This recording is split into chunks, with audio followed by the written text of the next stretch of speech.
Alrighty, folks, an enormous amount coming up on the show today. We have all the fallout from this horrifying Texas flash flood. The media trying to blame Trump. It's absurd on its face. Plus, we have Superman going woke. I know, another Superman iteration going. And Zohran Mamdani, the socialist prospective mayor of New York City. Well, it turns out when he applied to college, he said he was like a black guy from Africa. But first, last weekend, we released a video of me destroying my producers in a game of golf. And if you missed it, that's me on the green, actually wearing the new signature performance polo. Yeah, it looks great. I'm happy to report it is finally back in stock. It's sold out fast last time. Don't wait. Grab yours right now at dailywire.com/shop before it's gone again. Go to dailywire.com/shop. Lock in yours while you still can. Remember, that's where you can also get a signed copy of my new book, Lions and Scavengers. Seriously, dailywire.com/shop. Alrighty, folks, well, horrifying news over the weekend. At least 100 people are feared dead in 6 counties across Texas, according to ABC News, after deadly floods struck the state on July 4th. That's according to the latest information from state officials. The majority of those deaths, including at least 28 children, occurred in hard-hit Kerr County after heavy rain pounded the Texas Hill Country region early on Friday, leading to catastrophic flooding, according to Kerr County Sheriff Larry Latha at a news conference on Sunday afternoon. At least 10 campers from the Girls Only Camp Mystic Summer Camp, along with the counselor, remained unaccounted for as of late Sunday afternoon. The film is absolutely shocking. I mean, you can see how the river absolutely overflows its banks over the course of time. This is a time-lapse video of the Llano River on July 4th. And again, it's astonishing. I mean, you can see how wide the river grows, how quickly it moves up onto the banks. And again, if there wasn't enough warning, it was very difficult for people to avoid this gigantic flood. And this isn't a rarity, unfortunately, in these parts of Texas. There have been situations like this before. According to Texas Lieutenant Governor Dan Patrick, the river rose 26 feet in 45 minutes, which is a shocking increase, obviously. And that happened in the middle of the night. That river rose 26 feet in 45 minutes. It was a dry bed. It had been dry. There wasn't a lot to absorb it. It went down the rocks, and it was a destructive flood. Now, again, President Trump put out a statement saying that he had signed a major disaster declaration for Kerr County to ensure our brave first responders immediately have the resources they need. These families are enduring an unimaginable tragedy with many lives lost and many still missing. The Trump administration continues to work closely with state and local leaders. Secretary of Homeland Security Kristi Noem was on the ground yesterday with Governor Greg Abbott, who is working hard to help the people of his great state. Our incredible U.S. Coast Guard, together with state first responders, have saved more than 850 lives. God bless the families. God bless Texas. Now, none of this has stopped the media from immediately spinning out a lie. And this is true whenever there is a terrible situation that occurs in the United States. The first move is to try to find the person to blame politically. And sometimes that's justified. Sometimes it turns out that there could have been measures that were taken on a state or local level that could have prevented these things.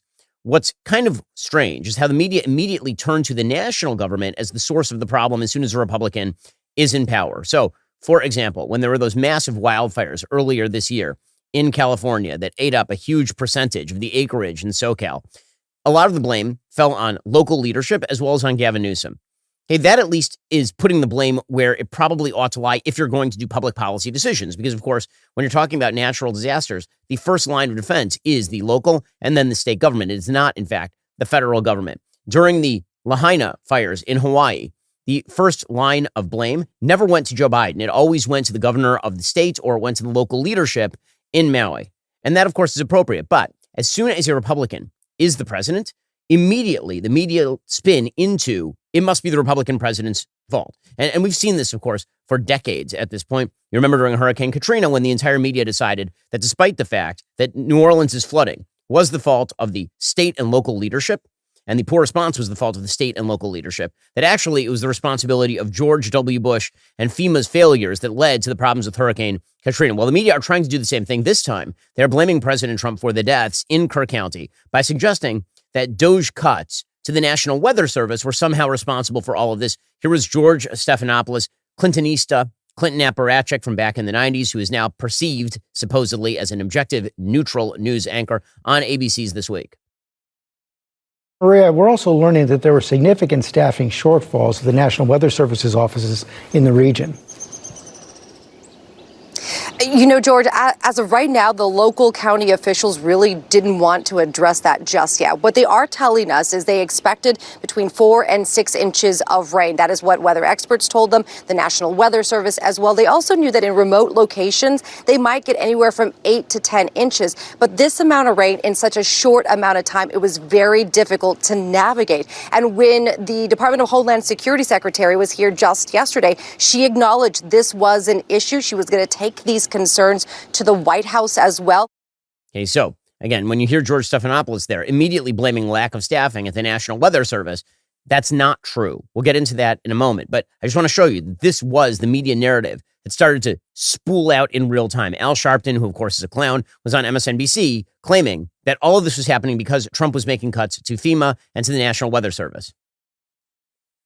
The incident comes as the Trump administration is making deep cuts to weather forecasting services and openly discussing shifting more of the burden for disaster recovery from FEMA to state governments.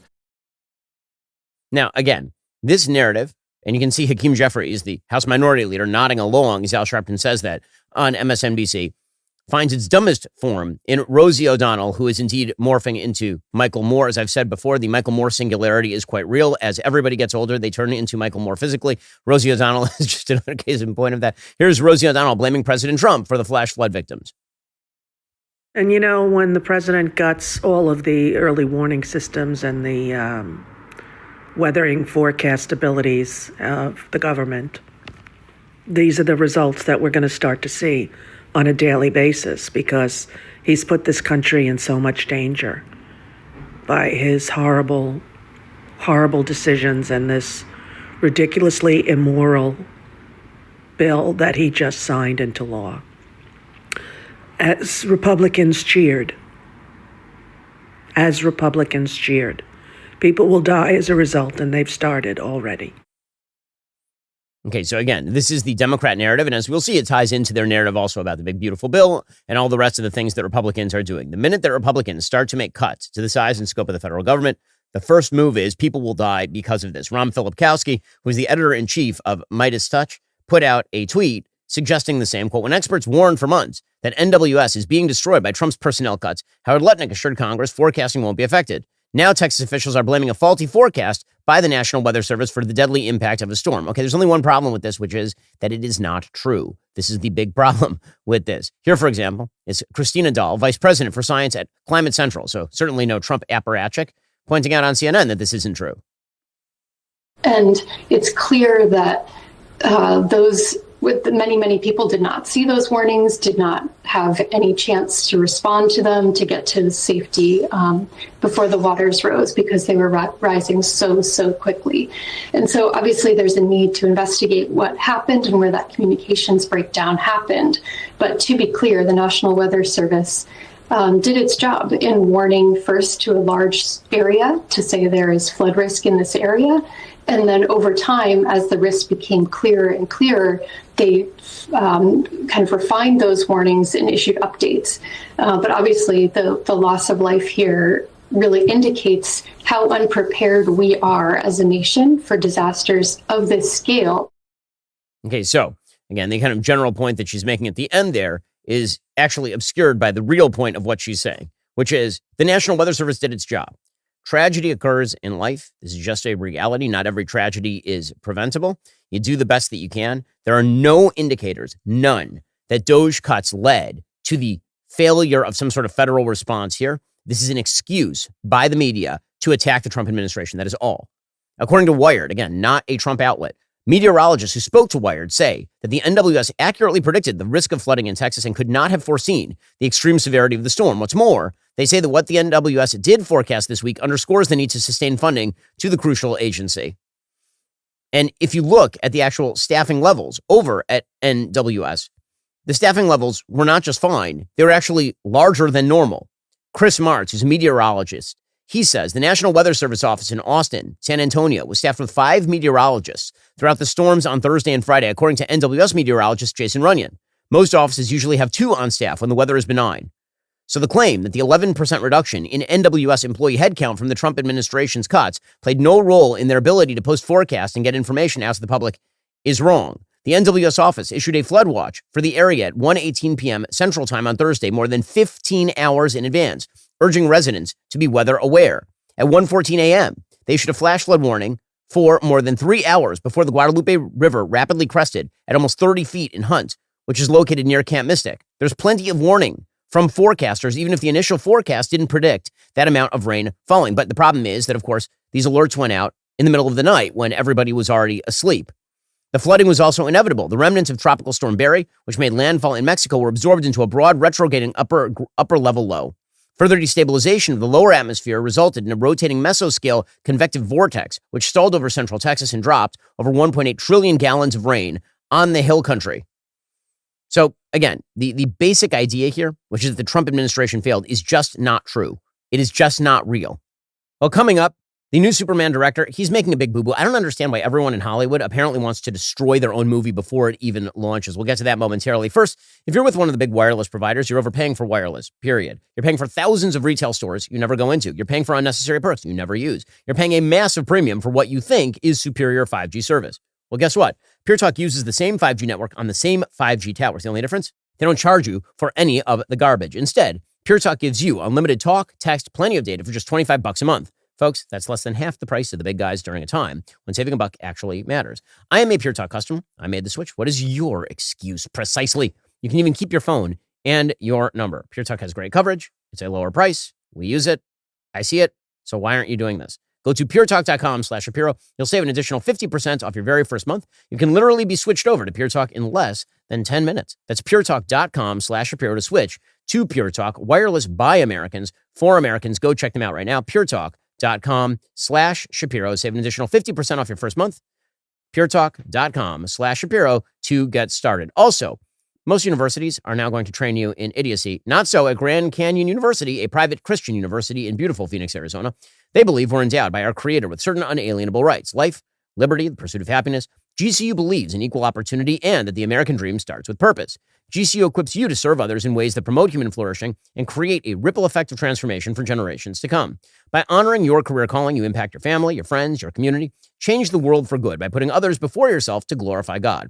Whether your pursuit involves a bachelor's, master's, or doctoral degree, GCU's online, on-campus, and hybrid learning environments are designed to help you achieve your unique academic, personal, and professional goals. With over 340 academic programs as of September 2024, GCU meets you where you are and provides a path to help you fulfill your dreams. The pursuit to serve others is yours. Let it flourish. Find your purpose at Grand Canyon University. Private, Christian, affordable. Visit gcu.edu. Again, that's Grand Canyon University at gcu.edu.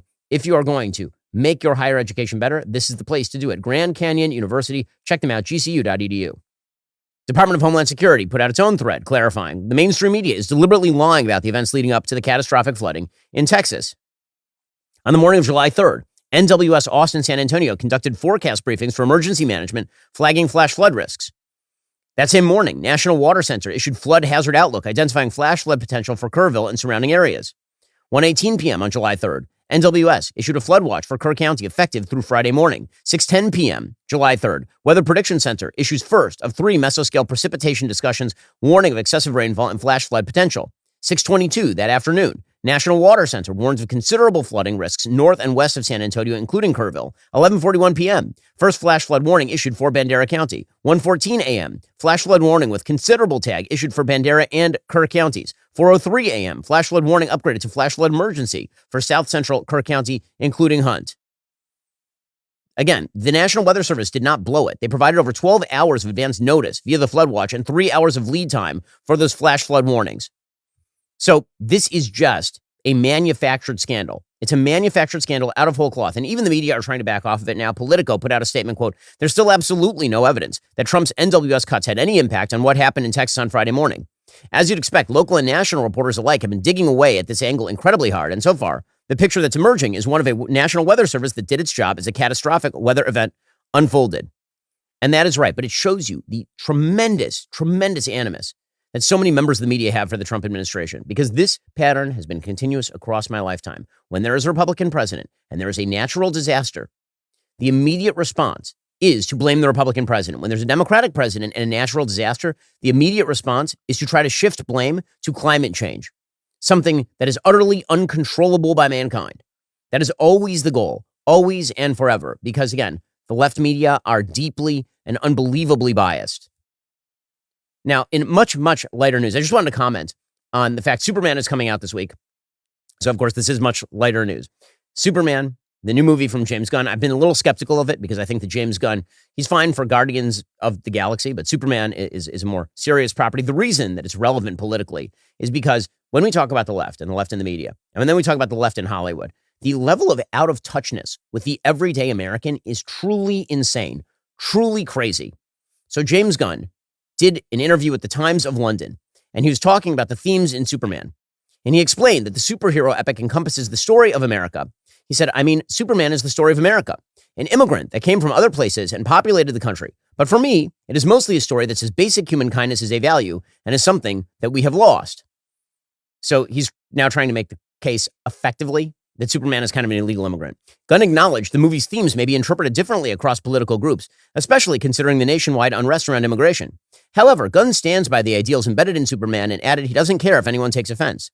Yes, it plays differently, but it's about human kindness. And obviously there will be jerks out there who are just not kind and will take it as offensive just because it is about kindness. But screw them. And then he says, yes, it's about politics, but on another level, it's about morality.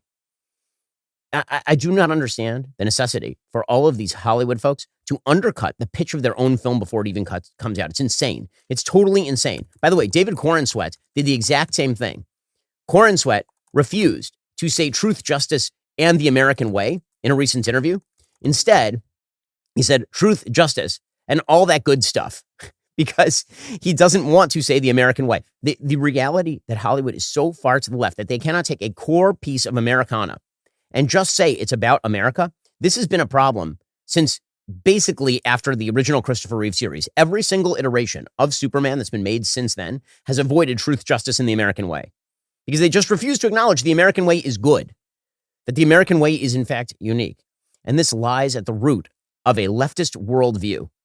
That leftist worldview is astonishingly anti-American.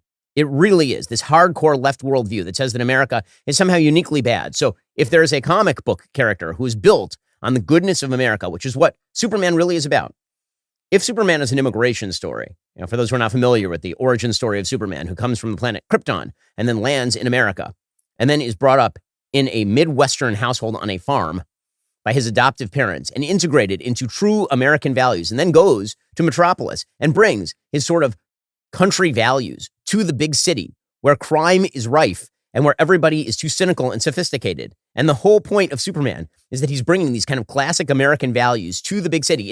It's a riff on how New York kind of sucks in many ways, actually. Superman, the original, is very much about how the values of America are farm bred and farm born. Right? His moral center, his moral compass, Superman, is on the farm from his parents. That's why he takes the name Clark Kent. He's an immigrant who assimilates to American values and then brings those classic American values to the big city where he has to use them to defend the big city from enemies, foreign and domestic. I mean, the original Superman is literally punching Hitler in the face. In the comics, he literally punches Hitler in the face. So, the attempt to separate Superman off from America is just a demonstration by the cultural left of how much they dislike America. And that's no shock, because when you take that over into the political sphere, full scale, what you end up is a different kind of immigrant, like the guy who may be the next mayor of New York, Zohran Mamdani. So if you have a choice between immigrants who come to the United States, yes, on alien spacecraft, and land, and then are integrated into America and imbibe from the wellspring of American values, or Zohran Mamdani, you should pick Superman, because Zohran Mamdani is a disaster area. This guy is likely to be the next mayor of New York. And his absolute deep hatred for the country is so clearly apparent in everything that he's been doing for years on end. Again, he only became an American citizen like 6 years ago. So he put out a tweet in 2020 that showed him flipping off a statue of Christopher Columbus with the caption, "Take it down." Because the idea is that Christopher Columbus is somehow deeply bad and deeply evil. Now, first of all, Zohran Mamdani is not native to these shores, any more than the white people who preceded him are native to these shores, any more than the Native Americans who came across a land bridge tens of thousands of years ago are originally native to these shores. I mean, again, the way that human migration works is that it comes in waves. It comes across a variety of mechanisms. If you go back far enough, there are no human natives to anything because, of course, there were no humans. But if you are talking about Zohran Mamdani flipping off Columbus, you wouldn't even be in New York if it weren't for Columbus. You would not be in America if it were not for Columbus. You can flip off the people who opened the continent to your presence here, Zohran Mamdani. But it's so clear what he thinks of the country. And of course, he got this from his parents. His parents are Indian born, and they also are immigrants to the United States who have taken advantage of literally every privilege America has to offer. That includes his father, Professor Mahmoud Mamdani of Columbia University, who hates the country, legitimately hates the country, talks about how America is the settler colonialist state. Okay, so leave. So you can go. Seriously, you can go anytime. Or you can sit there in your privileged seat at Columbia University, pulling down a giant paycheck while your son runs for mayor after being a ne'er-do-well for all 3 of his decades on the planet. The deep and abiding hatred that these people have for the United States is truly astonishing. It really, really is. And also, I will point out that the settler colonialist narrative, you'll find they only apply it to white Europeans and to Jews in Israel. Those are the groups that they apply it to. They never apply settler colonialism to, the Arab conquest of the entire region with the beginnings of Islam, all the way up to and including Spain. That never applies. One of the great settler colonialist movements in human history is the growth of Islam from the Arab center in Saudi Arabia outward to encompass a huge swath of the globe. Do you think Indonesia was originally Muslim territory? Just in a general sense, the idea that human beings move around and take with them their values and that war and conflict are a norm in all of human history, that's just real. Okay, that's just the way things work. And so I'm not going to criticize European settler colonialism any more than I would criticize Arab settler colonialism throughout the Middle East, because this is the way humanity operates. That is the way humanity operates. And I can think that some of those colonialist movements are actually better in values than others of those colonialist movements. For example, I think the European settler colonialist movement is in fact morally better than the Muslim settler colonialist movement that came out of the Middle East in the 7th century and 8th century. It is, just in terms of the values that it propagated. Things like private property and freedom of speech. The Anglo-American settler colonialist movement, as Mamdani is suggesting here, is morally better than other settler colonialist movements because not all people have the same culture and values. You know who should know this? Mahmoud Mamdani, who's a beneficiary of those Anglo-American values, sitting at a prestigious American university, able to say what he wants, as opposed to, being back in Uganda, which is where he came from with his family. Here he is ragging on the United States. A Christian nation state decides to cleanse it of all religious minorities, Jews and Muslims in particular, and at the same time launches a colonization experiment, the discovery of the Americas. America is the genesis of what we call settler colonialism. And the American model was exported all around the world. I mean, again, the absolute myopic insanity of that statement, that America is uniquely settler colonialist, as opposed to the Muslim countries that he is lauding as some sort of victims in all of this, is totally insane. Totally insane. By the way, that's not the extent of his insanity. He also suggested that Abraham Lincoln's treatment of Native Americans was the basis of Hitler's treatment of Jews. With the Civil War, Abraham Lincoln generalized the solution of reservations. They herded American Indians into separate territories. For the Nazis, this was the inspiration. It is possible to do genocide. That's what Hitler realized. Okay, Hitler never would have come up with the idea of going after the Jews if it were not for Abraham Lincoln's treatment of Native Americans. First of all, the treatment of Native Americans in America, which is shameful and poor, preceded Abraham Lincoln by several decades. Just to point that out, the Trail of Tears was many, many years before Abraham Lincoln. 2, the idea that Hitler required the help of Abraham Lincoln in order to come up with his hatred of Jews is totally insane, actually. There are linkages between American policy with regard to eugenics, which is a progressive left-wing movement in the United States in the 1920s, and Nazi policies of the same period and slightly thereafter. But that actually has more to do with the Woodrow Wilson progressives than it has to do with Abraham Lincoln. The reason he's attacking Abraham Lincoln is because he's trying to tear down icons of America. That, again, is Zohran Mamdani's father. And this all speaks to why Zohran Mamdani identified himself as both Asian and Black or African American as a high school senior applying to college. You understand that those are extra points for the left. Right? The racial diversity is, so if you lie about your race, this guy is just as much lying about his race as Elizabeth Warren lied about her race. Zohran Mamdani is not black or African American any more than many of my white South African friends. He is not. He's of Indian heritage. His parents moved to Uganda when he was a kid, and then he moved out of Uganda when he was also a kid. He was born in Uganda. His parents moved out of Uganda to the United States when he was a child. But he has the temerity, by the way, to suggest that he is an African American, having spent a few years in the continent of Africa. Well, Jews who have spent generations going like back 3,000 years in Israel are settler colonialists, or Americans who spent hundreds of years in the United States are settler colonialists. That's the way this idiotic logic works. It's just, there is no standard. There is only a double standard. If you are of the left, you get to claim that you are a diverse heritage victim of white supremacy, no matter who you are or how much you lie. And that's Zohran Mamdani in a nutshell. Already coming up, a huge Daily Wire Plus announcement. Can't wait to tell you about it. First, when it comes to getting things done quickly, we've all learned not to expect perfection. Think about it. You don't pull up to a fast food drive-thru and expect to receive a gourmet meal in a paper bag. It's become almost a given that speed and quality exist on opposite ends of the spectrum, forcing us to choose one or the other. Well, there's an exception to this unwritten rule. If you're hiring, you can find candidates fast who are also extremely qualified for your job. Just use ZipRecruiter. Right now, you can try ZipRecruiter for free at ZipRecruiter.com/dailywire.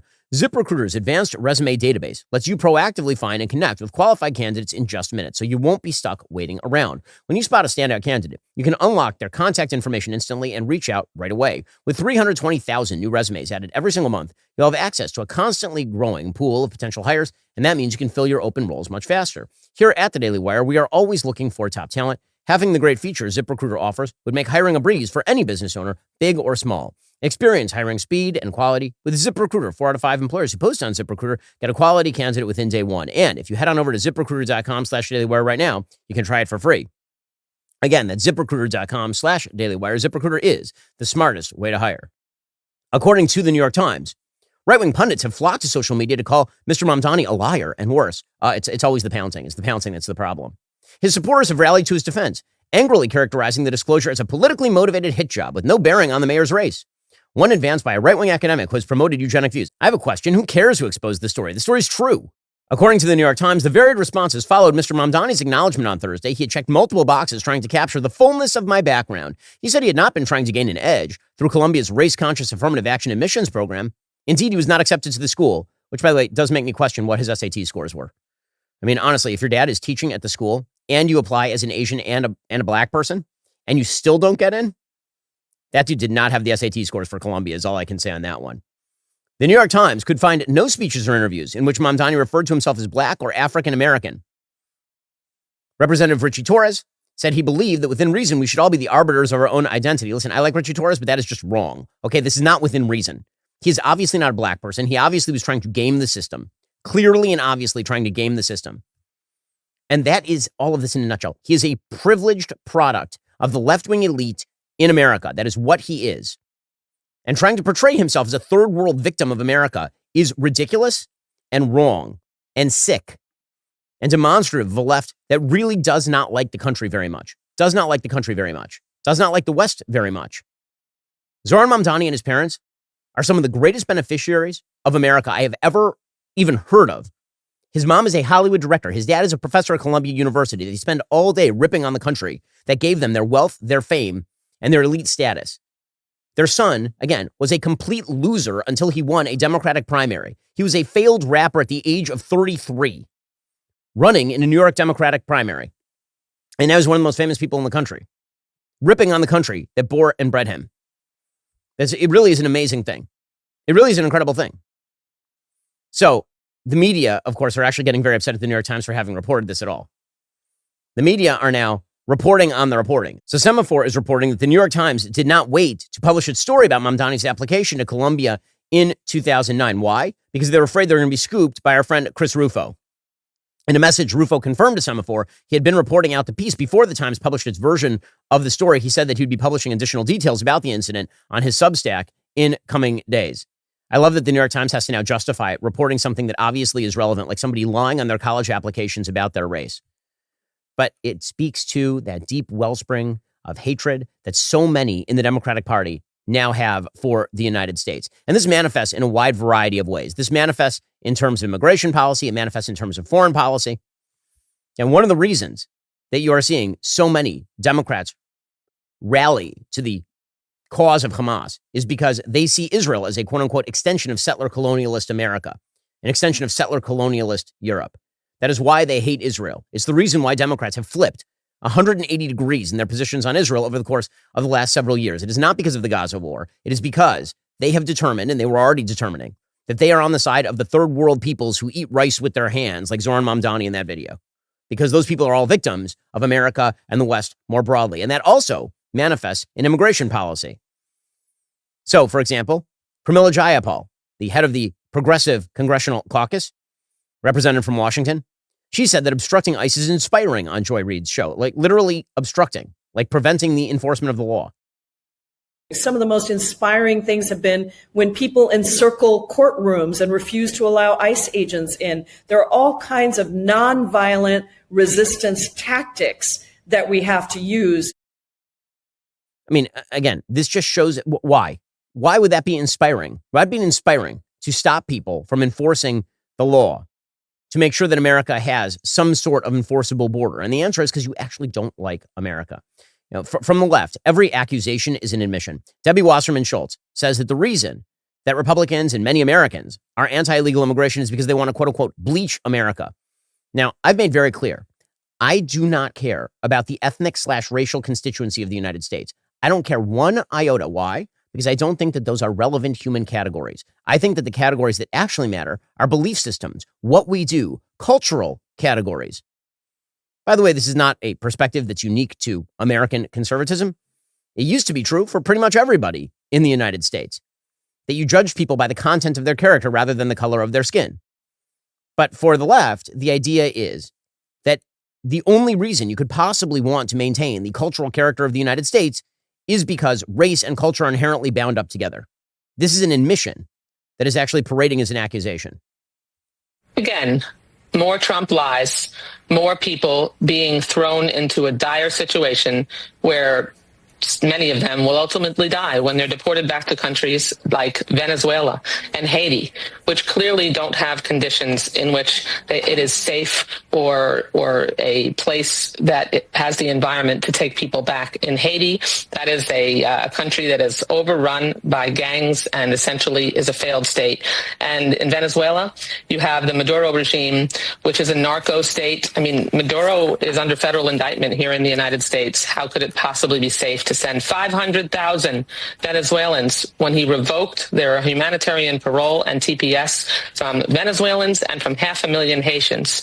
This is a situation in which they want to bleach America. You heard what Miller said. He is a vile human being. Okay, so again, the accusation is the only reason that you'd want to reject TPS status for Haitians who are coming here or Venezuelans is because of their race, as opposed to because you actually don't know their background, because they're not adding to the body politic of the United States, because you prefer they go to a third country.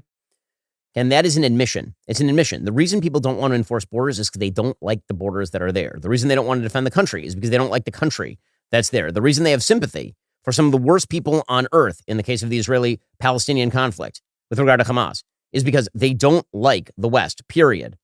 That is the common thread that runs throughout all of this. Well, folks, we made a spare of the Zohran Mamdani generation. I mean, obviously, there are a lot of problems there, but I have some good news. Isabel Brown, the famed online commentator, she is joining Daily Wire Plus with the Isabel Brown Show this fall, and she joins us online right now.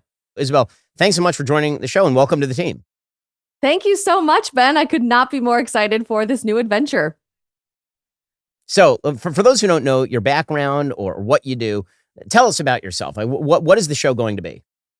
Yes, the $1 million question. I've been in content creation since graduating, actually on the pre-med track with degrees in biomedical sciences in 2019 and 2020, and found my life thrust in a totally different direction. Instead of going through the medical school route, still wanting to do that pursuit of objective truth that I fell in love with in pursuing science and academia. But as we all discovered very quickly during the COVID pandemic, really isn't a virtue of science in the Western world that we live in today. That led me into the world of activism and the online conversations and the culture war that we've all been battling for the last several years. But in particular, honing in on my generation with Gen Z coming into adulthood, wanting to build a new American dream for ourselves and rebel against the cultural lies of the left, which really came to a head last November with the election. And now it's time for us to work even harder than ever before to save the West from the brink of collapse and disaster by reinstating in society what is good and true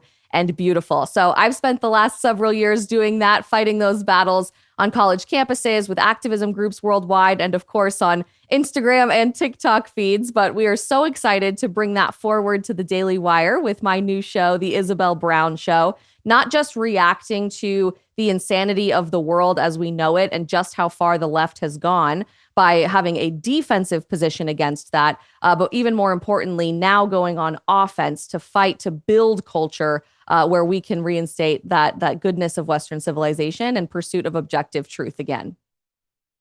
So, Isabel, you've built this huge following online, obviously, and now you're bringing all of that to Daily Wire Plus. Now, what are the issues that you've really honed in on? What do you think are the big issues facing particularly your generation right now? I now feel like an old man because I get to say that it's your generation, but it is your generation. So what are the issues? You're not old, Ben. Don't worry. I think what's really interesting is we've seen this seismic shift of the culture war out of just the political conversations we often are used to in the conservative movement in the last few years to encompass really how people live their day-to-day lives, especially those of us in Gen Z navigating this crazy world of adulthood for the first time. So our content really has focused for the last several years on stuff like dating or the pursuit of faith, which we've seen a huge shift on in American culture in the last 6 months or so. The food that we're eating, the fact that this homesteading trend is really coming to the forefront of culture for young people. And of course, everything we see in the digital space as well, because that really is where we are having this public square debate on what the future is going to look like in our culture. That all naturally has become political. And so I think we're in this really interesting time in the 2020s where politics isn't necessarily downstream from culture anymore, the way that we've always known it to be, that phrase coined by the late, great Andrew Breitbart. Basically, everything is cultural and everything is political, and navigating our way forward to bring timeless values and ideals that built the foundation of the West forward into the generations to come in a new, exciting, futuristic way is the challenge that lies before us. So you're also a brand new mom. So first of all, how old is the baby and how is the momdom treating you? It is absolutely amazing being a mom. My baby will be 10 weeks old this week. So we are very busy around here as if we don't have a lot going on. But truly, I never could have imagined a more important purpose and mission for my life. It's true what they say that you can never, ever wrap your head around the beauty of being a parent until you hold your baby for the first time. And it has just been very transformational and incredibly beautiful. So obviously, one of the big questions that people of my age have about Generation Z is what the hell is going on? Because if you look at the statistics, Generation Z is bifurcating in some very weird ways. So Generation Z seems to be going to church more on the male side, but less on the female side. Generation Z seems to be less patriotic than any prior generation. Only 41% in a recent Gallup poll suggested that they call themselves very or extremely proud to be American. That's compared to almost 60% of millennials and 71% of Gen X. So what's going on with the youngsters? What is going on? I had a book come out last March, Ben, called The End of the Alphabet, How Gen Z Can Save America. And I was quite literally laughed offset at Fox News and Newsmax and every cable and radio station that we were fortunate to share the book on, because people genuinely have bought into this idea that Gen Z is a lost cause, that we're all purple-haired, non-binary, futuristic weirdos that have no sense of reality for ourselves and our own life, let alone culture at large for the United States. And I understand why people think that, because if you watch our childhood and as we've grown up, virtually every single pillar of a cultural institution in our country, be it the political space, our academic institutions with universities, all the way down now to our kindergarten classrooms, everything in the media and Hollywood, even the American church in many instances, has really bought into this wild indoctrination and using every opportunity they can to brainwash young people to automatically believe leftism, which has become an old trope in our country that if you're 20, you have to be a leftist, and you'll wake up someday and you'll realize it by the time you're 50 and you have to pay taxes and have kids.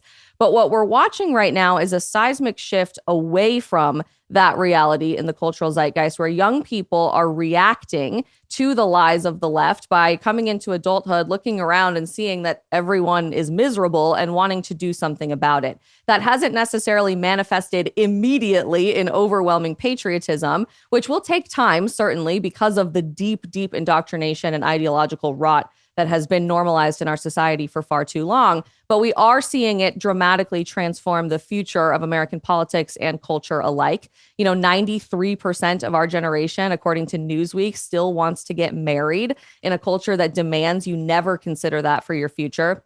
When headlines like the Los Angeles Times tell you it is almost shameful to want to have children. Young women are wanting to have children at extremely high rates compared to millennials who were right before us. We're ditching our birth control. We're deleting our dating apps. And young men are leading virtually a crusade back to faith, particularly in embracing very traditional Christianity and Judeo-Christian values in welcoming themselves into the Catholic Church and pursuing things like the traditional Latin Mass. That has now come to the forefront politically with what we saw last November, an overwhelming majority of young men re-electing Donald Trump. But don't discount young women either, even though the data and the statistics might freak you out and say the majority of young women are extreme leftists. Between 2020 and 2024, young women shifted 11 points away from the Democrat Party toward the Republican Party and MAGA conservatism with Donald Trump. So this is an active culture war that we are still fighting, and it's vitally important that we fight now harder than ever. We have not won the war. We've not won some significant battles, but it's time for us to continue putting on our boots and hitting the ground to change American culture for the better. Now, folks, obviously you can see why Isabel Brown is already a star. We could not be more ecstatic to have her on board over at Daily Wire Plus. And stay tuned for more this fall on Daily Wire Plus, the Isabel Brown Show. Isabel, thanks so much for the time and congratulations.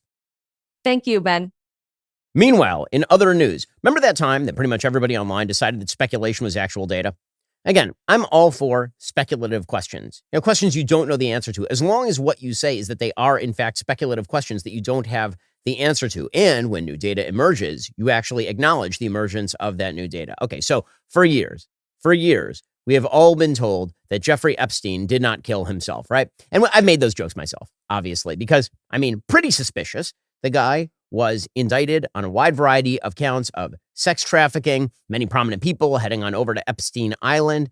His paramour and procurer, Ghislaine Maxwell, is currently in jail as well. And then he ends up dead. And so that, of course, is incredibly suspicious because he was in a high security lockdown situation.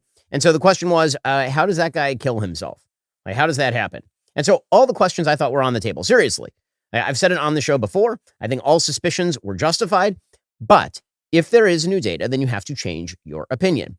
And as new data emerged, that he did, in fact, kill himself. And that new data came in the form of people that I trust, people like Dan Bongino and Kash Patel, saying that he killed himself. So either you have to say that Kash Patel and Dan Bongino are now part of the machine and they're lying, they're absolute liars, or he actually killed himself. When that emerged, that didn't kill the online speculation about whether he killed himself.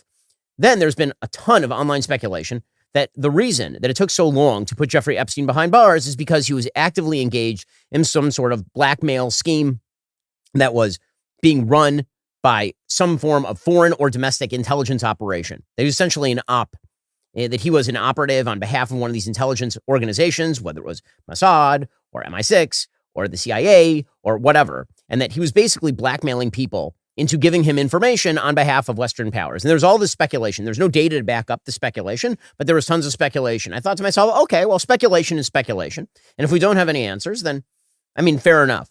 But we now have the answers. And the problem is this. People who never hedged their bets, people who never at any point suggested to you that they don't have data to back up the speculation, that the speculation was in and of itself the conclusion that if you speculate without evidence that amounts to an actual conclusion to an investigation, they're going to be very upset today because it turns out that the DOJ and the FBI have concluded that Epstein didn't have a client list and died by suicide. Now, again, we've actually known for quite a while that Epstein didn't have a client list. There was no actual formal list. When people said the Epstein list, presumably what they meant is that buried in the tens of thousands of pages of evidence, we know who it was who was molesting young girls on Epstein Island. Right? That is the best version of this. But the way that this was retailed by members of the general right-wing media, as well as actually Pam Bondi, the current attorney general, is that there was, in fact, an Epstein list and tens of thousands of hours of video that eventually would be released. And it turns out there is no actual Epstein list. And you remember a few months back when a bunch of influencers, and it wasn't their fault, were brought to the White House and handed a binder with a bunch of old information. And then they were trotted out there and basically humiliated because there was nothing in the binders. And I said at the time, this is ridiculous. It's not the influencers' fault.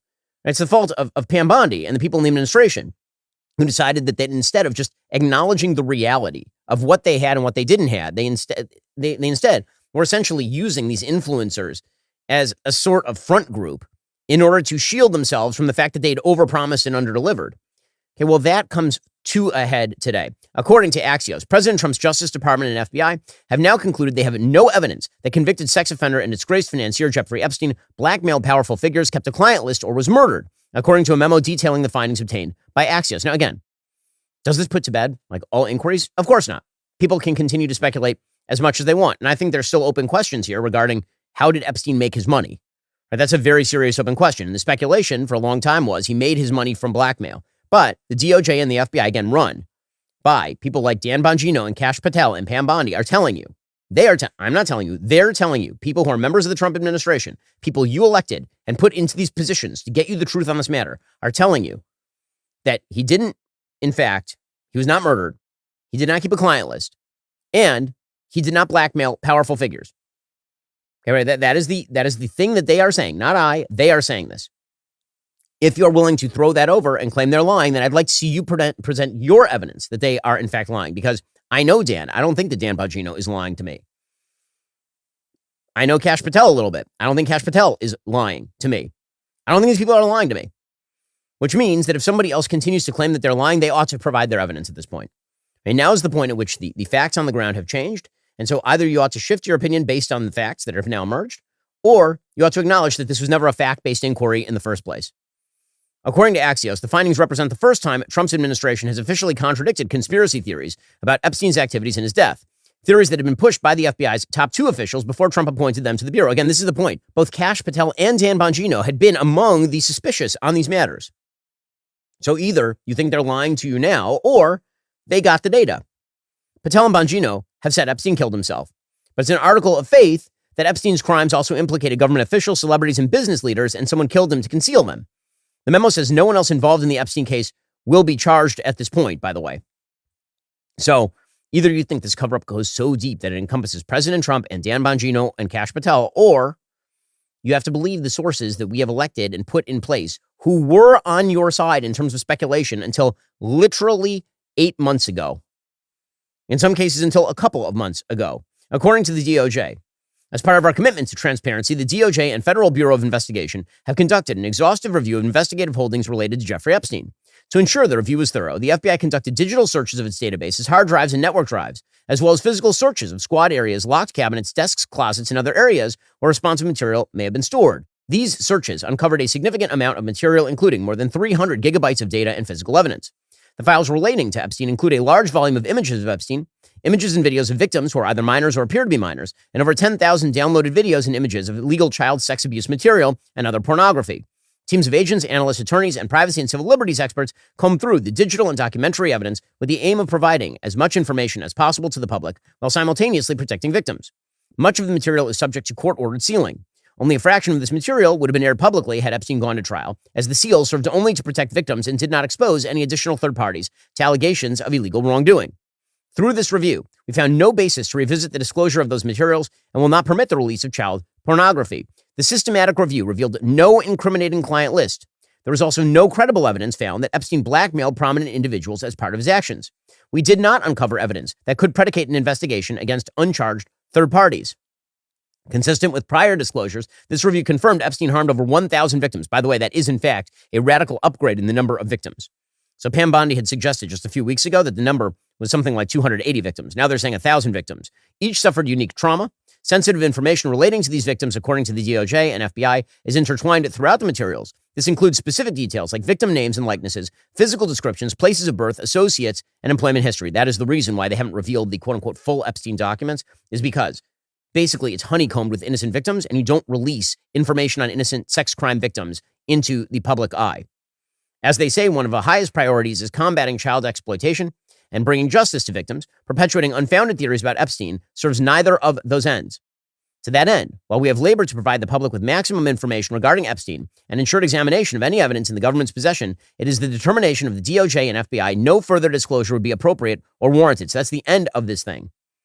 They did release video of 11 hours of the SHU, the Special Housing Unit common area, to show that there was nobody who was coming in or out of Epstein's cell during the time when he was allegedly killing himself. And according to the DOJ and the FBI enhanced the relevant footage by increasing its contrast, balancing color, and improving sharpness for greater clarity and viewability. And that is the full memo here. So again, there are a lot of people who are very upset about this, but the reality is simple. Okay? Either you trust Dan Bongino and Kash Patel and Pam Bondi, or you don't. If you don't, now it is incumbent on you to provide some evidence of why not. Are they being blackmailed too? Are they the beautiful thing about a conspiracy theory is that you can always zoom out one level further. So if somebody debunks your conspiracy theory, you can then zoom out and say, hey, maybe they're part of the conspiracy too. Sure, they're saying that there's no evidence that the CIA or Mossad were involved in any of this, but maybe it's because they're being blackmailed by the CIA or Mossad. Okay, well, once you do that, you have now entered the realm of religious theorizing. It's non-falsifiability at its height. And so much of our online discourse has just become non-falsifiability. Now, again, I'm not saying that you have to trust the authorities. You don't have to trust the authorities. What I am saying is you should provide some evidence if you have an alternative theory other than speculation, or admit that you're just speculating. That's all. That's the honest thing to do in all of this. But people have not done that. And in fact, they've overpromised and they've suggested that when the right people got in power, they would be revealing the information. Trust but verify is the way to do this sort of stuff. But that applies to everyone, including the people who are promoting the conspiracy theories. Okay, so that is the latest on the Epstein files. Again, kind of a shocking revelation. But unless you have some new information, then I'm friends with Dan. Full disclosure, I don't think Dan is lying to me. I don't think he's lying to you. I don't think the FBI director, Kash Patel, is lying to you. I think that a lot of these people in the administration oversold what this was before they saw the evidence. Then they saw the evidence and they released it. I think that the Occam's razor here suggests that that is the simplest explanation for what is going on with regard to Jeffrey Epstein. All right, meanwhile, the fallout from the gigantic One Big Beautiful Bill that passed over the July 4th weekend and passed actually right before July 4th and then was celebrated on July 4th by President Trump. That fallout continues.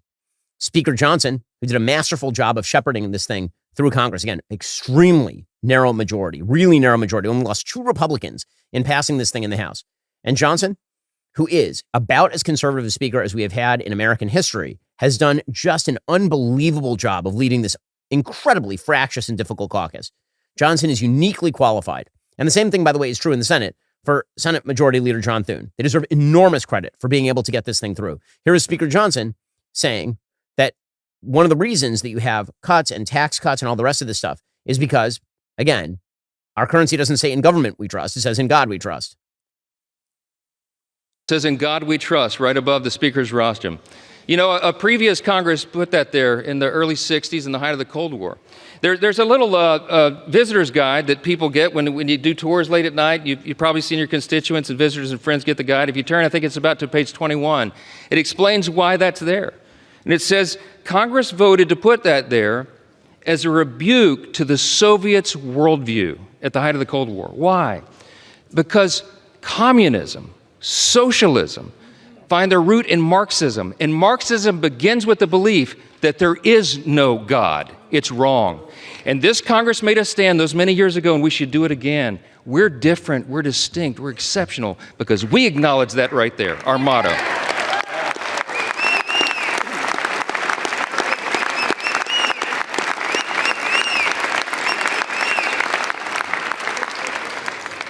It doesn't say in government we trust. It says in God we trust. And we better remember that. Meanwhile, President Trump, for his part, he says, listen, we've had an amazing record of success. He actually has more power now than he did during his first administration, or at least he knows how to wield it better. Here was President Trump. I think I have more power now. I do. You know, I could say, oh, gee, I don't know. I think I probably do because we've had a great record of success. You know, my first term was very, very successful. We had the greatest economy in the history of our country. I think we're going to blow it away this term. But, you know, we've proven certain things, and I think probably it's got more gravitas, more power. And President Trump did sign the law into law on Friday, on July 4th. And of course, he did so in the most Trump fashion. He did this while a B-2 stealth bomber flew overhead, guided by a couple of F-35s. America! This is pretty great.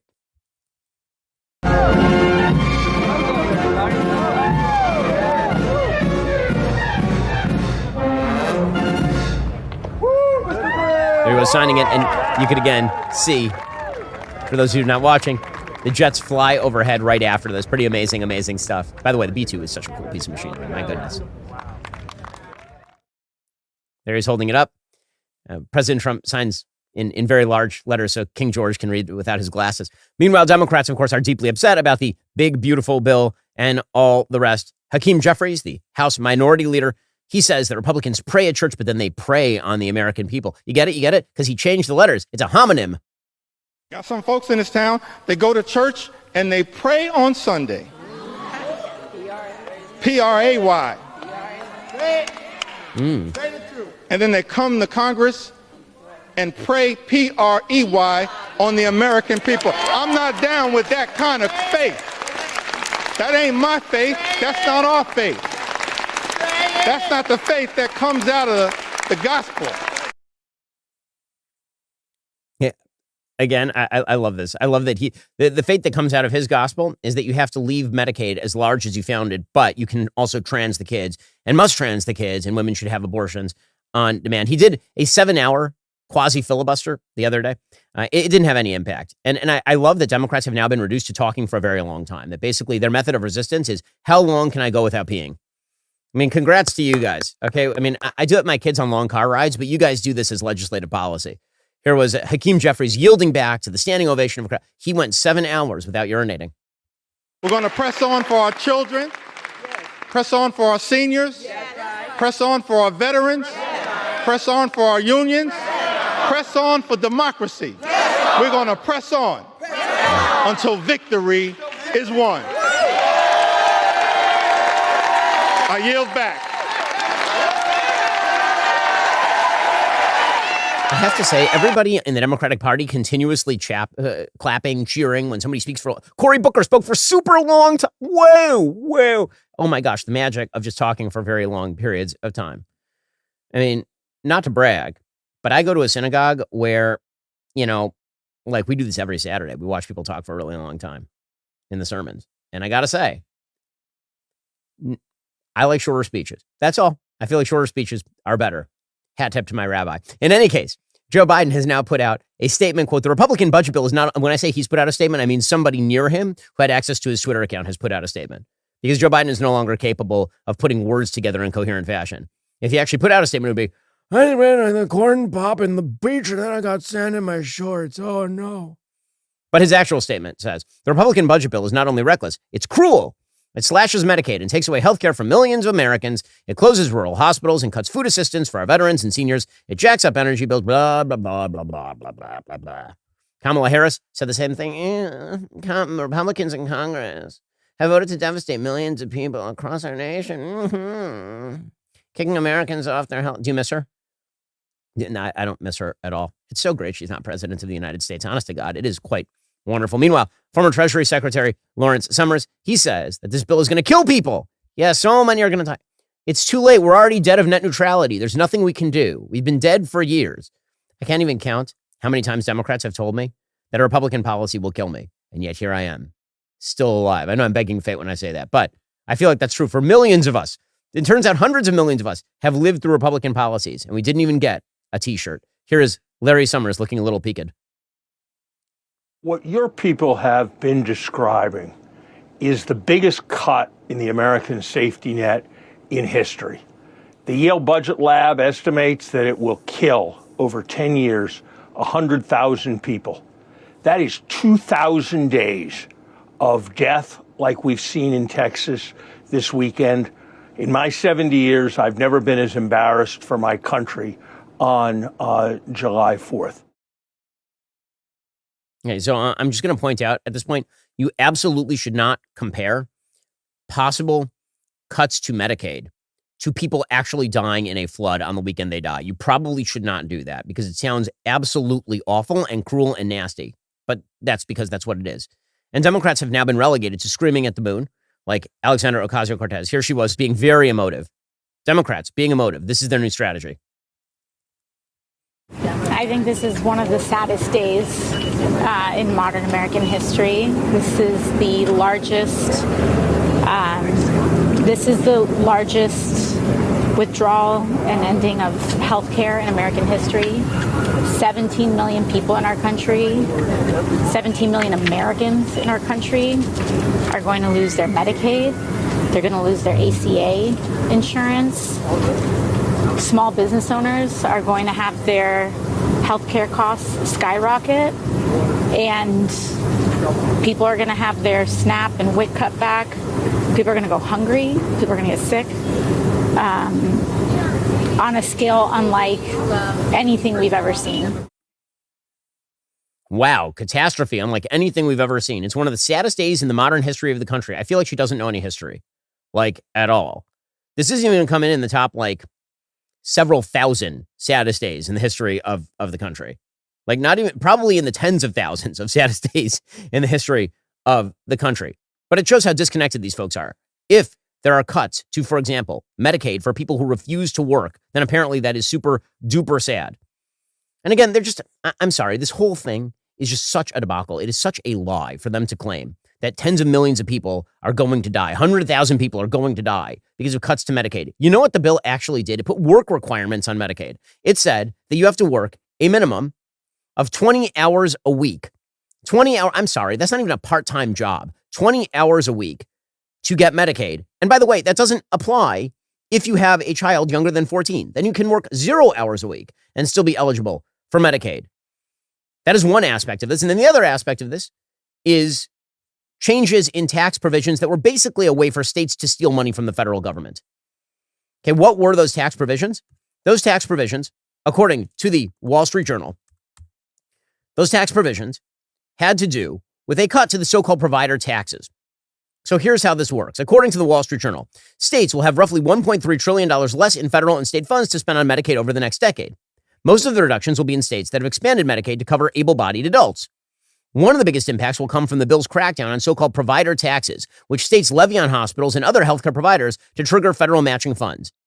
Most hospitals then receive back more than they pay in taxes through higher payment rates via state-directed payments and other mechanisms. So just to be clear about how this works, there was a provision in Obamacare that said that if you tax a provider, then the federal government would match the size of the tax and pour it into the state. Okay, so then what did the state do? What the state did is then it paid back all the providers at higher than the rate of the tax. So if the provider was taxed 6%, the provider got back 7%. And most of that was funded by the federal government. So it's just a way to suck money from the federal government into the states. According to the Wall Street Journal, currently taxes are capped at 6% of healthcare providers' net patient revenue.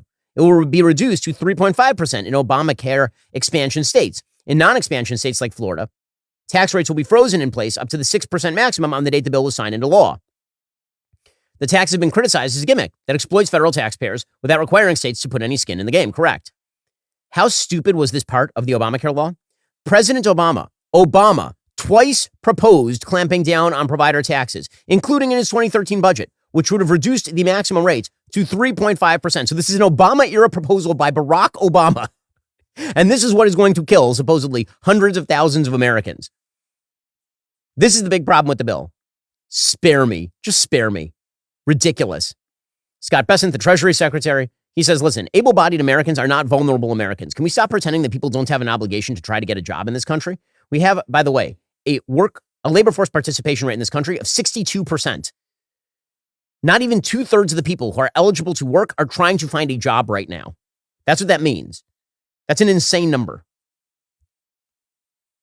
The people who Medicaid were designed for, the pregnant women, the disabled, and families with children under 14 will be refocused. The able-bodied Americans are not vulnerable Americans, so a work requirement or a community service requirement, that's very popular with the public, and many state programs have that now.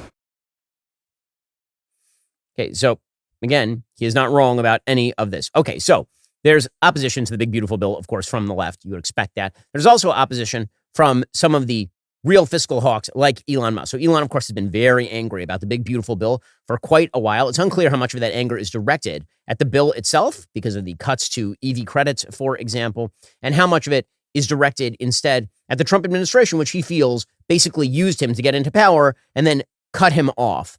You know, put him in front of Doge, let him take some bullets, and then cut him off when they basically decided to defenestrate his chosen NASA administrator. In any case, Elon has now said he wants to launch his own political party called the America Party. He put out an ex-post saying by a factor of 2 to 1, you want a new political party and you shall have it. When it comes to bankrupting our country with waste and graft, we live in a one-party system, not a democracy. Today, the America Party is formed to give you back your freedom. Now, listen, I think a fiscally conservative third party is fine. I mean, in particular congressional districts, having a few Congress people who can caucus with the Republicans if need be, or hold up a bill if not, that's actually not a horrifying, terrible thing. However, it is pretty obvious for President Trump that this is directed at him. It's not directed at Democrats. So President Trump then put out a statement slamming Elon Musk for the new America Party. He said, quote, very long post, I'm saddened to watch Elon Musk go completely off the rails, essentially becoming a train wreck over the past 5 weeks. He even wants to start a third political party, despite the fact they've never succeeded in the United States. The system seems not designed for them. That part is true. The one thing third parties are good for is the creation of complete and total disruption and chaos. We have enough of that with radical left Democrats who've lost their confidence in their minds. Republicans, on the other hand, are a smooth-running machine that just passed the biggest bill of its kind in the history of our country. It's a great bill, but unfortunately for Elon, it eliminates the ridiculous EV mandate, which would have forced everyone to buy an electric car in a short period of time. I've been strongly opposed to that from the very beginning. People are now allowed to buy whatever they want, gasoline-powered, hybrids, or new technologies they come about. No more EV mandate. I've campaigned on this for 2 years, and quite honestly, when Elon gave me his total and unquestioned endorsement, I asked him whether or not he knew that I was going to terminate the EV mandate. It was in every speech I made and in every conversation I had. He said he had no problems with that. I was very surprised. Additionally, Elon asked that one of his close friends run NASA. And while I thought his friend was very good, I was surprised to learn he was a blue-blooded Democrat who had never contributed to a Republican before. Elon probably was also. I thought it was inappropriate. A very close friend of Elon, who's in the space business, run NASA. When NASA is such a big part of Elon's corporate life, my number one charge is to protect the American public. Now, that last charge about NASA, and I find that one rather spurious because Elon knows the space business better than pretty much anybody else. And so the idea that he should not be friends with the person who's the NASA administrator is kind of silly. That part is kind of silly. But Trump's proposal, which is essentially that a third party helps Democrats and hurts Republicans, may be true. Here's President Trump going off on it verbally. I think it's ridiculous to start a third party. We have a tremendous success with the Republican Party. The Democrats have lost their way, but it's always been a two-party system. And I think starting a third party just adds to confusion. It really seems to have been developed for two parties. Third parties have never worked. So he can have fun with it, but I think it's ridiculous. Okay, so again, I don't think that President Trump is wrong about the third party of this, although I do think actually in reality, it may draw more Democrats than Republicans to the third party, truthfully, because Elon is now operating a quadrant of the sort of American political grid that is largely unpopulated by humans. One of the great and mysterious missing voters of modern history is the libertarian voter. There are a lot of libertarians who think that because they live in big cities, everyone around them thinks the same. Socially liberal, but fiscally conservative is a category that almost does not exist in America. Basically, the categories are socially liberal, fiscally conservative, socially conservative. The fiscally conservative, socially liberal does not exist, and there is a big quadrant that exists for socially conservative, fiscally liberal. That quadrant exists also. But there's almost nobody in the place that Elon's trying to occupy. Now, again, do I think he could win some districts? Sure. Do I think that's going to be a terrible thing? No, because I think that, frankly, some of those purple districts might have gone to Democrats anyway. With that said, is this conflict good for the Republican Party? No, and I wish it would be put to bed, obviously. Now, speaking of fiscal conservatism, I just have to point out here, my boy Javier Milie over in Argentina is burning it up. You remember that time he was supposed to ruin the economy? Remember, he was taking a chainsaw to government spending, that he was being actually fiscally responsible, that he was going through, he was cutting government expenditures, just ripping departments down while saying, afuera. You remember this? Remember this? And the media, no, he's going to ruin the economy. First of all, not possible to ruin the economy of Argentina. That is about as ruined an economy as there was, which is why Javier Milie is the leader of Argentina now. It's because of that. It's because when you go bankrupt 80,000 times over the course of 20 years, finally somebody might want to do something differently. Okay, so how's that working out for Argentinians? The answer, kind of awesome, according to La Derecha Diario. In an economy that just a year ago was struggling to survive hyperinflation, chronic deficit, and a recession induced by decades of statism, the results of Javier Milei's economic management continue to stand out with compelling numbers. A recent report by Econometrica projects the Argentine economy grew by 7.6% year on year in the second quarter of 2025. 7.6%. That is a huge number. Understand that if America hit 3%, we would be dancing in the streets. 7.6% is a gigantic number. The sign of sustained reactivation is joined by a preview of the 2026 budget bill, which the executive branch submitted to the National Congress. In it, it's estimated the GDP will grow by 5.2% through 2025, accompanied by a practically stable dollar and year-on-year inflation below 23%. Now, we say, oh my gosh, 23% year-on-year inflation, that sounds really, really high. Understand that in Argentina, year-on-year inflation in prior years has been in the hundreds of percentage points. Hundreds. So that is a massive reduction in inflation. So he's made the economy stronger, it's growing, and inflation rates are significantly lower than they were when he entered office because fiscal conservatism works. Because this is a Vienna School economist, Javier Milie. This is a person who thinks Milton Friedman is too liberal. By the way, I agree. Javier Milie is the best. He remains awesome. The government anticipates an appreciation of the real exchange rate with an 8.6% year-on-year drop in bilateral terms. Again, inflation is in decline. The monthly pace of inflation between June and December should average just 1.9%. And now, again, we in the United States look for that on an annualized basis, but that being a monthly basis for Argentina would be magical. So just incredible work by Javier Milie. Good for the Argentine people for actually sticking with Javier Milie. He said there would be pain, short-term pain for long-term gain, and it did indeed happen. Fiscal conservatism. This is the way. This is the way. And by the way, eventually we're going to have to do it in the United States too.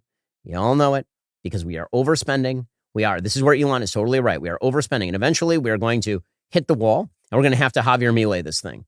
Already coming up, we'll get into Prime Minister Benjamin Netanyahu visiting the White House, plus President Trump moving his opinion just slightly with regard to Ukraine and Russia. The show continues right now for our members. Remember, in order to watch, you have to be a member. If you're not a member, become a member. Use code Shapiro at checkout. 2 months free on all annual plans. Click that link in the description and join us.